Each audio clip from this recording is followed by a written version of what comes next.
नमस्कार साथियों, फिर से स्वागत है आपके अपनी YouTube channel Ramraja GS point पर। ये मध्य प्रदेश का दूसरा भाग हम अपलोड कर रहे हैं। इससे पहले हम मध्य प्रदेश का परिचय और थोड़ा सा जानकारी हम पढ़ चुके थे। आज उसके आगे की जानकारी हम पढ़ने वाले हैं। मध्य प्रदेश की स्थिति एवं विस्तार से संबंधित जानकारी हम इस वीडियो में पढ़ेंगे।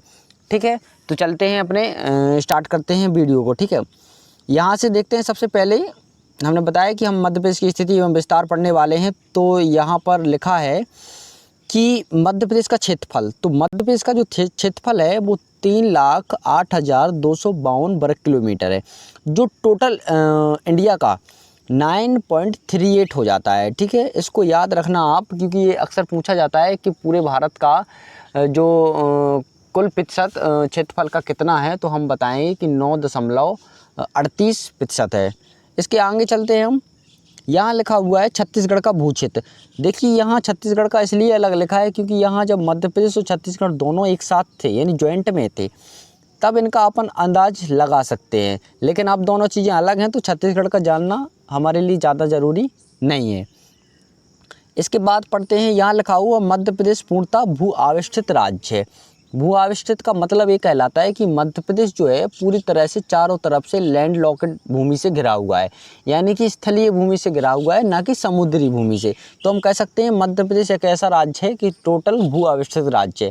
और भी कई सारे राज्य हैं। इसके बाद मध्य प्रदेश का ढाल उत्तरमुखी है। तो हम कह सकते हैं, इसका मतलब ये है कि मध्य प्रदेश जो है वो उत्तर की ओर थोड़ा ढलान है। अगर जो दक्षिण की देखा जाए तो मध्य प्रदेश की नदियां हैं वो उत्तरी तरफ बहती हैं। ठीक है, तो इससे समझ सकते हैं कि मध्य प्रदेश का जो ढलान है वो उत्तर की तरफ है। इसके बाद पढ़ते हैं हम थोड़ा सा। मध्य प्रदेश का उत्तरी जो ज़िला है वो कहलाता है मुरैना।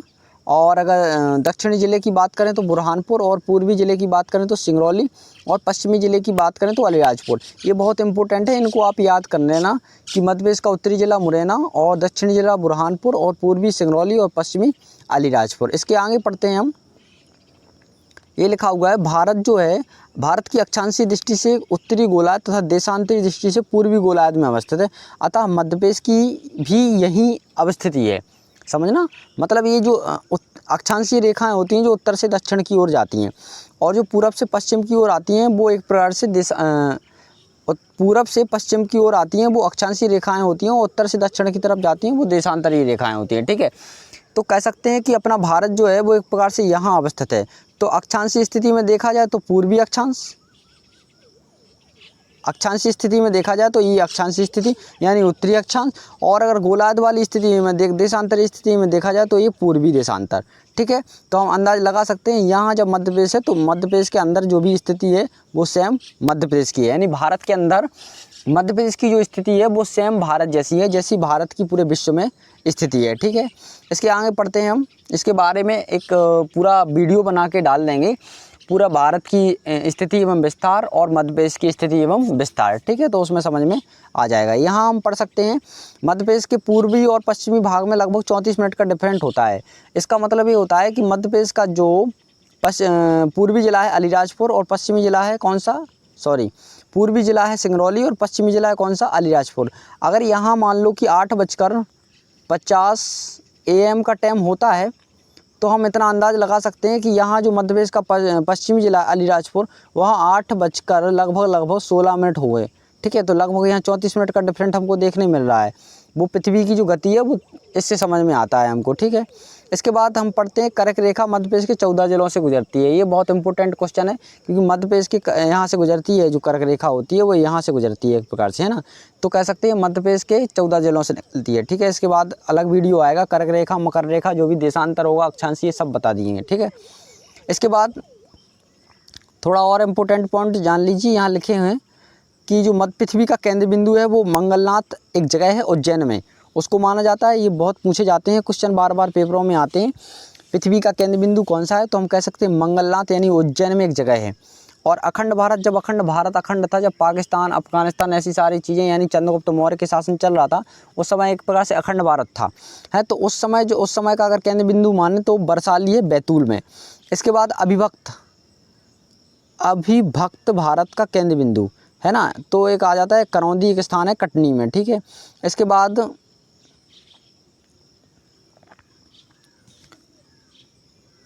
इसके बाद वर्तमान भारत का केंद्र बिंदु, तो वर्तमान आज की स्थिति जो भारत की है उसका केंद्र बिंदु है विदिशा, जो भी मध्य प्रदेश में है। यानी ये सारी चीज़ें मध्य प्रदेश में देखने को मिलती हैं। इसके बाद मध्य प्रदेश का केंद्र बिंदु आज के समय में देखा जाए तो मध्य प्रदेश का केंद्र बिंदु सागर है, जो सागर एक ज़िला है यहाँ पे आता है मध्य प्रदेश के। यहाँ पर आपको बता दूँ थोड़ा, यहाँ है एक ज़िला सागर, ये मध्य प्रदेश का केंद्र बिंदु बन जाता है। ठीक है, इसके आगे हम पढ़ते हैं, थोड़ा सा और देख लेते हैं भारत के अकॉर्डिंग। क्षेत्रफल की दृष्टि से बात की जाए तो दूसरा सबसे बड़ा राज्य है भारत में। भारत का दूसरा सबसे बड़ा राज्य कौन सा है? मध्य प्रदेश। एवं जनसंख्या की दृष्टि से बात की जाए तो पाँचवा। ठीक है, याद रखना इस चीज़ के लिए, जनसंख्या की दृष्टि से पाँचवा और क्षेत्रफल की दृष्टि से दूसरा। साक्षरता की दृष्टि से देखा जाए तो पूरे भारत में 28वां स्थान है, लेकिन अगर राज्यों में गिनती की जाए तो 21वां स्थान है। अगर लिंगानुपात की बात की जाए तो पूरे भारत में जो सेक्स रेशियो है मध्य प्रदेश का वो 20वां है उसमें स्थान, एवं राज्यों में बात की जाए तो 18वां आता है। ठीक है, इसके बाद ST जनसंख्या यानी अनुसूचित जनजाति की बात की जाए तो पूरे भारत में प्रथम स्थान पर आता मध्य प्रदेश, यानी सबसे ज़्यादा अनुसूचित जनजाति मध्य प्रदेश में रहती। ठीक, इसके आगे पढ़ते हैं हम, थोड़ा सा और देख लेते हैं इनमें डिफरेंट भारत और मध्य प्रदेश के बीच में थोड़ा। देखो, भारत जो है वो दक्षिण एशियाई क्षेत्र देश में, यानी कि कह सकते हैं हम उत्तरी गोलार्ध यानी देशांतरी और अक्षांशीय स्थिति लिखी है तो सेम मध्य प्रदेश की ऐसी स्थिति जैसी भारत की स्थिति विश्व में है अक्षांशीय और देशांतरी में, ऐसी कह सकते हैं कि पूरे भारत में मध्य प्रदेश की स्थिति सेम वैसे ही है। ठीक है, थोड़ा डिफरेंट है। इसके अलावा क्षेत्रफल की दृष्टि से भारत जो है वो 7वां बड़ा देश है, एवं भारत का दूसरा सबसे बड़ा जो राज्य है वो क्षेत्रफल की दृष्टि से कौन सा है? मध्य प्रदेश। यहाँ थोड़ा इंपॉर्टेंट चीज़ ये लिखी गई है कि यहाँ लिखा गया है इजराइल से 17 गुना बड़ा, यानी जो अपना मध्य प्रदेश है वो इजराइल देश है उससे 17 गुना बड़ा है, एवं श्रीलंका से 5 गुना बड़ा है। ठीक है, इसको याद रखना, कहीं कहीं पूछा ऐसा भी जा सकता है। इसके बाद अगर जनसंख्या की बात की जाए तो सीधी सी बात है, भारत में जनसंख्या की दृष्टि से 5वां स्थान आता है किसका? मध्य प्रदेश का।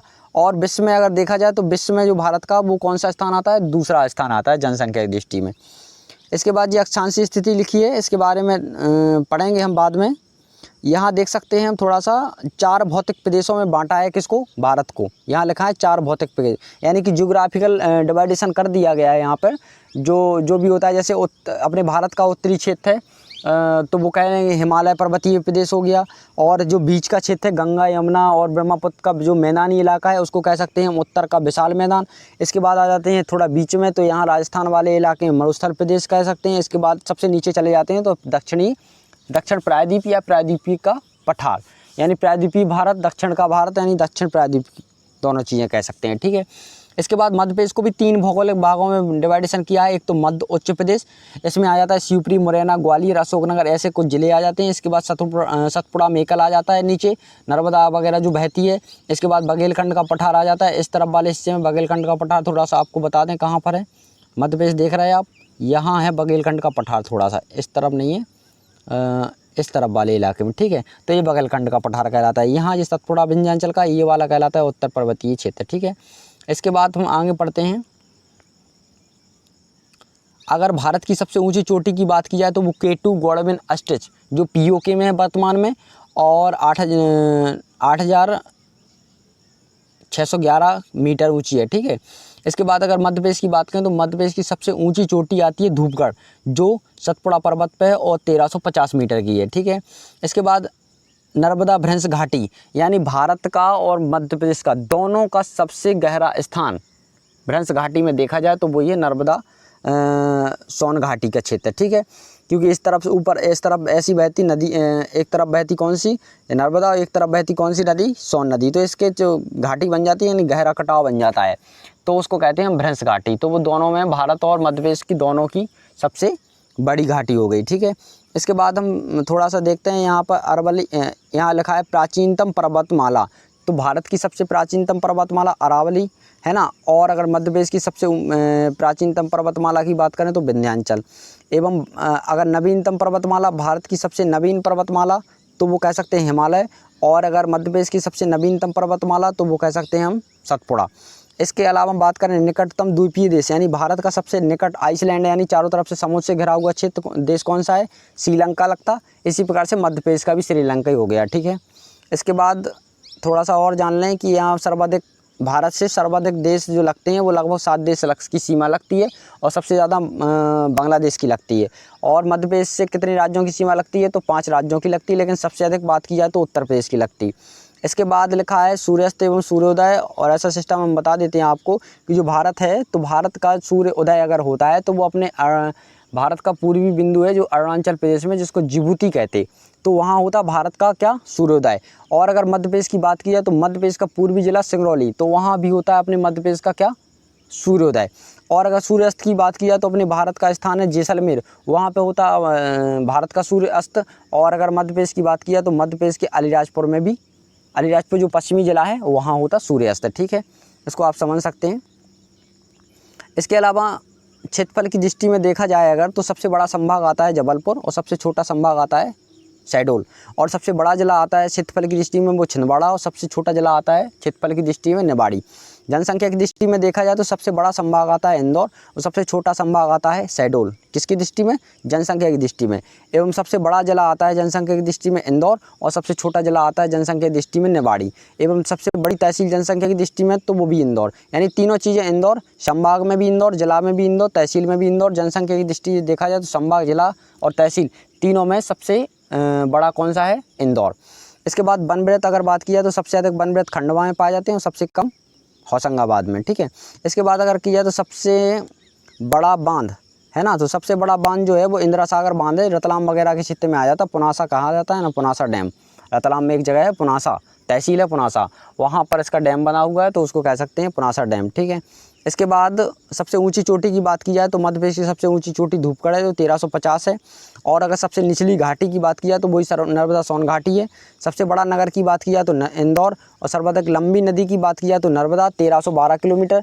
सबसे लंबा सड़क पुल है ना, तो वो कह सकते हैं तवा पुल होशंगाबाद में बना हुआ है, ठीक है। एक जगह है बाबई है ना, वहाँ पर इसको देखने को मिल जाएगा आप, ठीक है। इसके बाद जनघनत्व की बात की जाए तो सबसे अधिक जनघनत्व वाला जिला भोपाल, सबसे कम जनघनत्व वाला जिला डिंडोरी। विधानसभा क्षेत्र की बात की जाए तो सबसे अधिक विधानसभा क्षेत्र जो है वो जबलपुर में आते हैं, और सबसे कम विधानसभा क्षेत्र जो होते हैं वो उमरिया, अनूपपुर, हरदा, अशोकनगर, डिंडोरी में 2-2 विधानसभा क्षेत्र आते हैं, ठीक है। इसके बाद साक्षरता की बात की जाए तो सबसे अधिक साक्षरता वाला जिला जबलपुर और सबसे कम साक्षरता वाला जिला अलीराजपुर। इसके बाद लिंगानुपात की बात की जाए तो सबसे अधिक लिंगानुपात वाला जिला बालाघाट और सबसे कम लिंगानुपात वाला जिला भिंड। इसके बाद तापमान की बात की जाए तो सबसे अधिक तापमान वाला जो जिला है वो एक प्रकार से विदिशा का एक जगह है गंजबासौदा है ना, और सबसे कम तापमान वाला अगर जिला है तो वो है मध्य प्रदेश का शिवपुरी। और अगर सिंचाई की बात की जाए तो सबसे अच्छे सिंचाई के जो साधन है वो ग्वालियर में है, और सबसे कम सिंचाई के साधन आते हैं वो डिंडोरी में आते हैं। इसके बाद अगर वर्षा की बात की जाए तो सर्वाधिक वर्षा वाला जो स्थान है वो पचमढ़ी है, और सबसे कम वर्षा वाला स्थान है वो भिंड है, ठीक है। इसको आप याद रखना, सबसे कम वर्षा वाला स्थान भिंड और सबसे अधिक वर्षा वाला स्थान पचमढ़ी, ठीक है। तो यहाँ तक हमने आपको पूरा मध्य प्रदेश के बारे में जो भी बेसिक चीज़ें थी हमने आपको बता दी हैं। इसके बाद मध्य प्रदेश का तीसरा पार्ट आएगा, इसी प्रकार से लगातार हम पार्ट डाल रहे हैं। और इसका अगर PDF आपको चाहिए तो डिस्क्रिप्शन में जाके लिंक दी गई, वहाँ से आप डाउनलोड कर सकते हैं। इसके अलावा वीडियो अगर अच्छा लगा हो तो लाइक शेयर सब्सक्राइब कर दें, और साथ में बेल आइकन भी प्रेस कर दें ताकि आने वाले सभी प्रकार के वीडियो आप तक पहुँच सकें, ठीक है। धन्यवाद, मिलते हैं अगले वीडियो में।